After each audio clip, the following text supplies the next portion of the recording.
Ole clear tu le ngai thatu zong zong te in zavain chipai le vekule hey FB a kan lu chuan in tun la hian video viral a wi soi sakna a thlenga tin social media a lu khat nga la soi satupa te pon site b lam te po oma site e lam amaro chu CCTV footage pakhadaron leak out tlat maya chu chuan in thu chiang tak aron tar lang ta vek maya ni mo chu CCTV te po chu kan enanga a ui kha lo thiam lo rengem tin a soi satupa kha thiam lo zo kem ti te po kan hre thei don ani ti chuan in hei FBI hian in post pakhat thring nun kho vela hian ka muwa eng po ni sela ui soi satupa kha athi ti velina rom posa a lo thi tak tak nge ni ya thu puar poleng a khol thu thang mai mai nge ani ti ka tuna kan fin fiang eng po ni sela posi kan chiar photange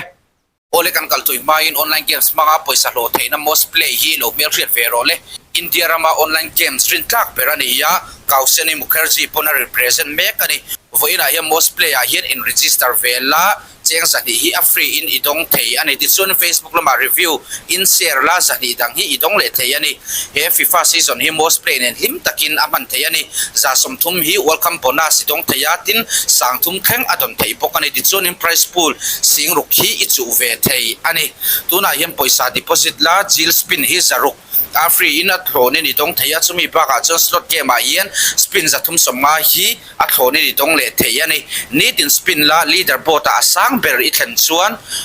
garden lo man sing kha sang ni za sari thleng a free in idong theya sang kha za som te ne ni dong thei ani pages plot a hian free spin zathum soma thleng adon thei bok most player hian tel vela 50% affiliate commission hi idong thei dom bok ani UPI le bank transfer hi a all samin arin tlak le bok ani comment section a hian download link kampina most play hi download la zali hi idong hal thei don ani ui soi satupa kha athi an tia tak tak em ni eng tia thienge niang le chu ti deuh te thu da thi chu amak hle mai zot che u ila tinge niang le in lo ti vele sup supa athi anga comment te kha ka munual sia chu tia thi mai tur chuna makati ke chuan ka oi chi lo sia ka oi de ro sia thu chiang hriat achak om hle mai ui hian a se ve anga thu thang te kha om sia ro puya khol hring hian ti khana ram pos ani mo eng po ni sela thi chu ni se news channel trend khat pon ron puang hei chu engem mo game engem mo thil mi poiril ru ne na post te po ang zok lek lek ani het yeng he chu arin om vio lo ani hei o vo ina boy pui tu te ho po tu ma a hapin ngur tak ngel po angur lo o an o hi zaidam tak ni thlaka kan buang hian a khong ai thlak om vio ani ichuanin comments trend khati kan sirang William Khan a hap masa atinge anei tu pa hi avanun rong ve uite khi ka khongai e mai ka fanu ang ro pui si aron tia an buai tona video kan ya CCTV footage sa he pa thiam lo top phi ani an ui lian hian ui te om mai mai la hi avasea atlan sia biru chu khi pak khian avazonga abiru na tang avala chuka tiang khi athleng ta ani khi ui te ina se na lai po a ko zong tanga te ro te hian a pem ve dot ani lo chuan ava han sual em ve ti tu pa khian ka comment hi alo mu ve ani chuan inun rong le mai thi nuam pani thingai lo ran chunga nun rong lu tu ki chu sual thak po ka ti lo nun rong ka ti le tuk cha ti lo hre ro te pon ran ti ni jacopa hian in achan om lo chuan ati bi khernang aron ti ya CCTV footage kan en don ani a ui na se ya a victim zok ala soi sa zok ani o video alan dan chuan kumsom pathum chung an nei to voi khat po hi mi ati inat kan la hrelo kan la mu hek lo voi khat chu mi abo ve to chu bak chu kan la hrelo ati tu pa khi zuru yani ru ka tumani khi o I hrelo na don lu tu ka kalo hril ve che kalo me aron ti ni o ase ama sa ni khi tu nge ui te a thlonin in se tir duang ni ui se la om nen se lo se te khiana ti lawang ke chon min se ka vokre pang chu male hei chon video in la en lo ni te po ina langa a se ran lawani o ui khan vahan mak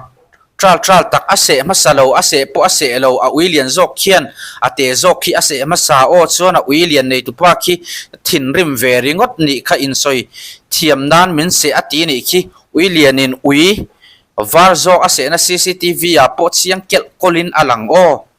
aron ti ni a GSD hi ui var khi avase masa zok ni khi tak han khoi vele kher hatong kam a hi chu kan shir vek lawang William khan a hap masa atinge a nei tu pa hi avanung rong ve ui te khi ka khongai e mai ka fanu ang ro pui si te pon ron tia ui chinge a chan chin na te a che thei trok trok tlem chuna zia ve deuh to e an en tira khongai thlak vio ni he ui te hi ti chuanin ta hianin chingma ma si si hian ti hian a posa oh hei chu kan share kher to lawang eng poni sela ui tran tam takin oma tin hei ui hi anei tu tan lo chon van nel hi an har khop maya a lo om lo wa kol lo mi se ngai lo potima sela anei tu ni ve lo chon ui hlau chi tan chana hlau om thawani tin ui hi kholaya hin an chuak tam ma ma thina in chua don ani pon anei tu tan chua pui ula thung ula kai zel ula mo chu tiang ani lo chon heng har sat na hi ala thleng fo in arin omani chu chung ni thoma sela mi an bowa an se po ni lo an poisoi lo soi sak krep kha chu a Christian view lo ani a video hi en ho lokang thapa khan atan che to no vo zuya azumana chuan a soi sak na ma uite hlau khan akuta khana se sakamo chu vel chu CCTV footage le a video vel song kha en namo chiang beng khapa kha chuan uit atira zun uite khan minron se ma sa a te ma se emma kha footage han en da se na me lo ni chu ava a uina se zok no wa atan che to no khapa khan afaman le chuan hei apom bettata chuapo aphal lawa hon tum ang deuh khan mo akal puinu te zokin chuaron te a chua du lo ni chu hapa po khan khavela khan a chua po khan apet zuya apet nuwa khan azuman le tur kha azurek se honga khan khami vela uina ase khan ta chu vel chu lo post ro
Hey, come on. Hey, what up?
아니 뒤에서 저희가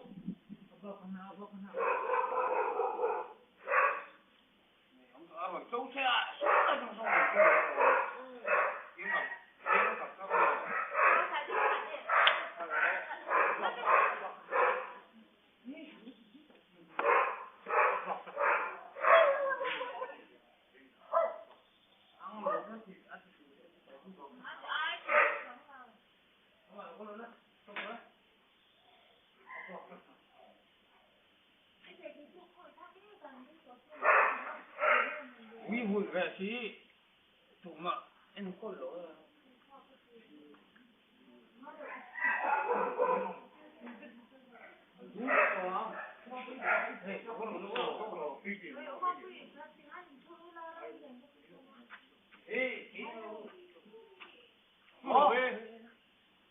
chú lỗi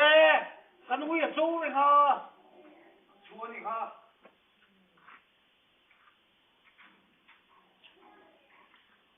happy không nhớ chủ lên về xem đủ nó không cũng cái gì ông gì là soi này chú ôi gì đó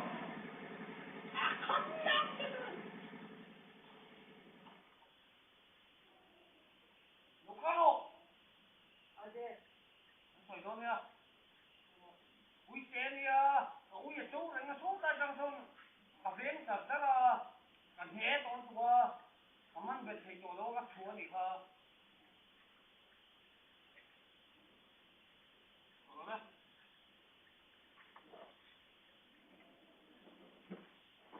sao rồi nó có lúc mình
이게